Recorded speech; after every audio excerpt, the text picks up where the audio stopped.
కాంగ్రెస్ వాళ్ళకి అడిగింది. రైట్. ఉనికి లేనటువంటి పార్టీగా మారిపోయినటువంటి సందర్భం. భారతీయ జనతా పార్టీ అలా కాదే. నేను కార్యకర్తగా నా కార్యకర్తలు నేను ఏ రోజు కూడా నా పార్టీ పని చేసుకుంటూ పోతూనే ఉంటాను. మాకు ఈ సీట్లతో ఓట్లతో పని కాదు కదా. ఈ కాంగ్రెస్ పార్టీ అలా కాదు. ఒకసారి అధికారం కోల్పోయినా ఒకసారి పార్టీ ప్రతినిధులు కూడా కనబడినటువంటి పరిస్థితి. ఆ పరిస్థితి నేను ఎక్కడో ఎస్టాబ్లిష్ చేశాను.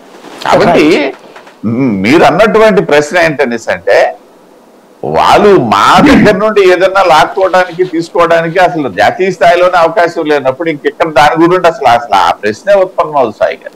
రైట్. కృష్ణాంజనేయులు గారు ఒక మాట సూటిగా చెప్పండి, షర్మిల ఇంపాక్ట్ జగన్ ని దెబ్బతీస్తుందా లేదా? ఇక్కడ వైఎస్ఆర్ కాంగ్రెస్ పార్టీ ఓట్లను తీసుకునే ఇక్కడ వైఎస్ఆర్ కాంగ్రెస్ పార్టీ ఎదిగింది. అంతవరకు ఎటువంటి సందేహం లేదు. అయితే ప్రభుత్వం మీద ఉండేటువంటి వ్యతిరేకత ఇప్పుడు షర్మిల దగ్గరికి రావాలి అంటే వాళ్ళు ఏమైనా గెలుస్తారా, లేకపోతే ఈ ప్రభుత్వానికి ప్రత్యామ్నాయంగా అంటే వెనక్కి వెళ్ళిపోవా? షర్మిల వచ్చేసింది కాబట్టి రాజశేఖర్ కొడుకు తీసుకెళ్లాడు, కూతురు వెనక్కి దాదా.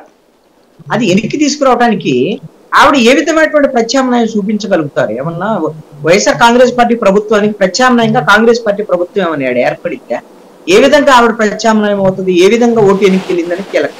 అందుకనే నిన్న ఒకసారి మీరు గమనిస్తే మణిపూర్ అల్లర్లకు సంబంధించినటువంటి ప్రస్తావన, క్రైస్తవులకు సంబంధించినటువంటి ప్రస్తావన, ఆ విషయంలో బీజేపీకి వ్యతిరేకంగా మాట్లాడటానికి ముఖ్యమంత్రి జగన్మోహన్ రెడ్డి భయపడుతున్నాడు అనేటువంటి విధంగా షర్మిల మాట్లాడటం వెనక ఇక్కడ వైఎస్ఆర్ కాంగ్రెస్ పార్టీ దగ్గర ఉండేటువంటి క్రైస్తవ ఓట్లని కాంగ్రెస్ పార్టీ తీసుకోవాలి అనేటువంటి ఒక ప్రయత్నం అయితే చాలా స్పష్టంగా ఉంది. ఆ విషయాన్ని పసిగట్టారు తిరుపతిరావు గారు.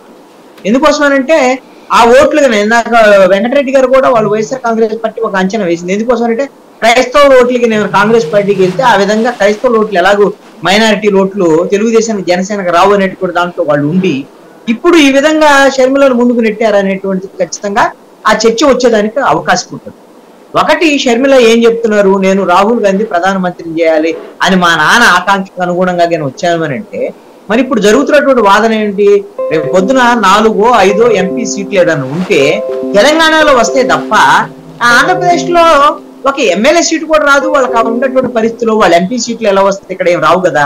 మరి అలాంటప్పుడు ఇక్కడేం చేస్తారు? ఈ గ్రౌండ్ లో మీరు అది తెలంగాణలో చేసేదానికి అవకాశం ఉంటుంది, మరి ఇక్కడ చేయడానికి అవకాశం. అంటే వైసీపీ వాళ్ళు ఇప్పుడు వాళ్ళ లాంటి వాళ్ళు వచ్చి చేరుతున్నారు కదా, రేపు పొద్దున ఇంకా ఇప్పుడు అసంతృప్తులు చాలా మంది ఉన్నారు. వాళ్ళు తెలుగుదేశం వైపుకి వెళ్ళే ఉద్దేశం లేని వాళ్ళందరూ ఇటు వచ్చేసి పార్టీ బలోపేతం అయిపోతా. ఆ విధంగా నేను అనుకుంటున్నానండి. ఇది ఒక రకంగా తెలుగుదేశం జనసేనకి నష్టం కలిగించేటువంటి అంశంగా ఉంటుందని అనుకుంటున్నాను. వైఎస్ఆర్ కాంగ్రెస్ పార్టీకి వీళ్ళు వెళ్ళిపోవటం వల్ల వీళ్ళు ఎలాగ వెళ్ళేవాళ్లే, వాళ్ళు వద్దనుకున్నారు వీళ్ళని. ఆళ్ళ రామకృష్ణారెడ్డి కానివ్వండి, మిగతా వాళ్ళు కానివ్వండి, ఇప్పుడు మాజీ మంత్రి కాపు రామచంద్రారెడ్డి టికెట్ లేదు.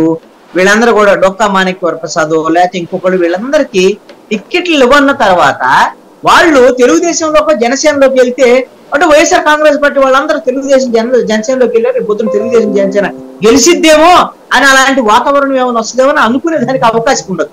వెళ్తుంది ఎక్కడికి? కాంగ్రెస్ లోకి వెళ్తున్నారు. కాంగ్రెస్ లోకి వెళ్ళటం వల్ల ఇప్పుడు ఈ ప్రభుత్వానికి వ్యతిరేకంగా ఇప్పుడు తెలుగుదేశం జనసేన పుంజుకునేటువంటి అవకాశం లేకుండా పోయింది. కాంగ్రెస్ గెలిచేటువంటి అవకాశం కూడా ఉండదు. వైఎస్ఆర్ కాంగ్రెస్ పార్టీకి మరి ఏ విధంగా నష్టం ఉంటుందని నేను అనుకోవటం లేదు. ఆ విషయం